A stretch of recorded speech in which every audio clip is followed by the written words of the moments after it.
Subscribe कीजिए आपके अपने YouTube channel education for CBSE को और बेल आइकन को दबाइए ऐसे ही वीडियोस देखने के लिए। तो आ गई हैं आप तो प्यारे बच्चों। आज की इस वीडियो में हम लोग बात करने वाले the romantic imagination and national feeling.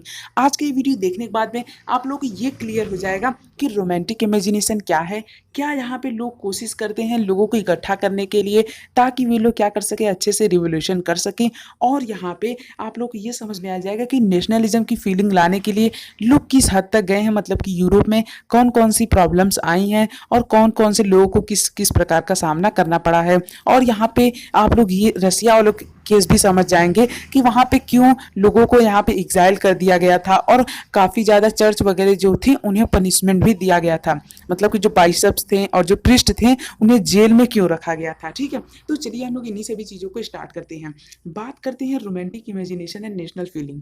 यहाँ पे बेसिकली जब लोग रिवोल्यूशन लड़ रहे हैं, मतलब अभी अभी हमने देखा ना इंट्रो टाइप में, तो जब लोग रिवोल्यूशन लड़ रहे हैं तो उन्हें उस रिवोल्यूशन को लड़ने के लिए पहले तो उन्हें उनके अंदर एकता होनी चाहिए।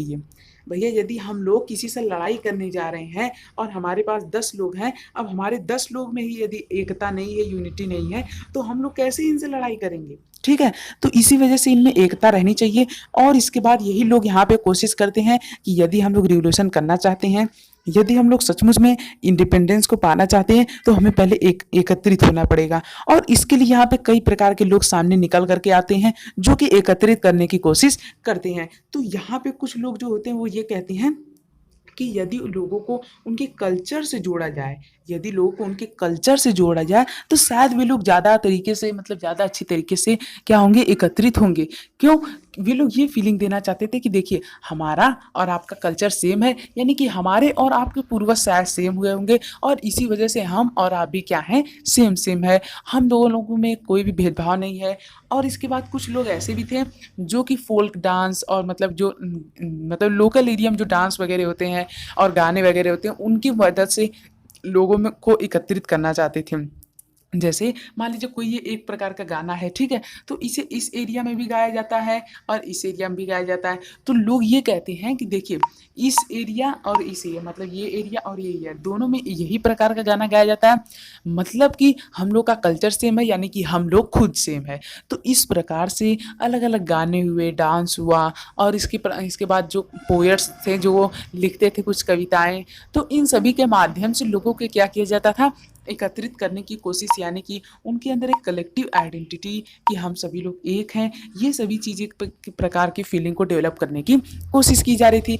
अब यहाँ पे कई सारी चीज़ें सामने निकल करके आती हैं, कई सारे राइटर्स भी निकल करके आते हैं। देखिए यहाँ पे एक जर्मन फिलोसफर रहते हैं जॉन गॉटफ्राइड, ये क्या करते हैं, ये कहते हैं कि जो जर्मन का कल्चर है वो बेसिकली बहुत ज़्यादा इंपॉर्टेंट रोल प्ले करता है कि कौन कौन से लोग जर्मन के हैं। ठीक है, और प्यारे बच्चों यहाँ पे जो कलेक्टिव आइडेंटिटी उसे मतलब कि डेवलप करने के लिए रसिया में एक बहुत ही मतलब अच्छा नहीं खराब केस आता है। ठीक है, वहाँ पे क्या होता है, देखिए ध्यान से, रसिया जो था वहाँ पे जनरली पॉलिश लैंग्वेज बोली जाती थी, कहाँ पे स्कूल्स हुआ और मतलब कि अलग अलग जगह पे बोली जाती थी। लेकिन यहाँ पे जो रशियन थे वे क्या किए, वे ये कहें कि अब से यहाँ पे रसियन लैंग्वेज बोली जाएगी और पॉलिश लैंग्वेज को स्कूल से बाहर निकाल दिया जाएगा और जो जो इसका विरोध करेगा उसे कड़ी से कड़ी सजा मिलेगी। लेकिन प्यारे बच्चों इसके लिए कुछ तो समय चाहिए ही होगा। अब ऐसा था नहीं कि आज हमने कह दिया तो कल कोई नहीं बोलेगा पॉलिश लैंग्वेज। ठीक है, यहाँ पे थोड़ा तो टाइम चाहिए ही होगा कि भैया लोगों को सिखाया भी जाए, लेकिन इसका ये लोग ध्यान नहीं देते हैं और जिसका रिजल्ट ये निकलता है कि ये लोग चर्च पे जाते हैं, देखते हैं वहाँ पे जो चर्च हैं वो अभी भी पॉलिश लैंग्वेज में क्या कर रहे हैं, लोगों को शिक्षा दे रहे हैं और क्या कर रहे हैं, रीजन की मतलब कि वहाँ का जो धर्म होता है उसकी धार्मिक शिक्षा दे रहे हैं। ठीक है, तो इसके बाद क्या करते हैं ये लोग, जितने भी पृष्ठ थे, मतलब बहुत भारी संख्या में जो पृष्ठ थे और बाइशप्स थे, उन्हें जेल में डाल देते हैं और वहीं पे उन्हें कैद कर देते हैं, जो कि उनके साथ बुरा होता है। मतलब हल्का सा गलतफहमी की वजह से ये लोग क्या होते हैं, जेल में चले जाते हैं। ठीक है, और इस तरह से यहाँ पे जो पॉलिश लैंग्वेज वो बहुत ही जल्दी उसे खत्म करने की कोशिश की गई। ठीक है, तो इस तरह से हमने ये देखा कि कहीं ना कहीं यूनिटी को पाने के लिए रशियन जैसी कंट्री क्या क्या कर रही हैं, मतलब रशियन जैसी कंट्री यूनिटी को पाने के लिए अपने पृष्ठ को भ्रष्ट को हमारी सोसाइटी में सबसे अपर कास्ट यानी अपर लेवल दिया जाता है, उसे क्या कर देते हैं, जेल में डाल देते हैं। तो किसी भी हद पे वे जा सकते हैं। तो इस तरह से हमारा ये टॉपिक खत्म होता है। यदि आप लोग यहाँ तक आ चुके हैं, चैनल को सब्सक्राइब कर लीजिए। अगली वीडियो में हम लोग पढ़ने वाले हैं किसके बारे में, hunger, hardship and popular revolt. बहुत इंपॉर्टेंट है। यहीं पे आप लोगों को पता चलेगा कि ग्रेट इकोनॉमिक हार्डशिप कैसे आई थी यूरोप में, और इसके बाद यहाँ जो पीजेंट्स थे वो क्यों रिवोल्यूशन करते हैं, और उसी का फायदा उठा के मिडिल क्लास वाले भी रिवोल्यूशन में आ जाते हैं। फिर जाके कहीं इटली और जर्मनी यूनाइट होती है। तो बहुत इंपॉर्टेंट पार्ट है, उसे बिल्कुल भी मिस मत कीजिएगा। सो थैंक यू, जय हिंद, जय भारत। मिलते हैं अगली वीडियो में, सब्सक्राइब कर लीजिएगा।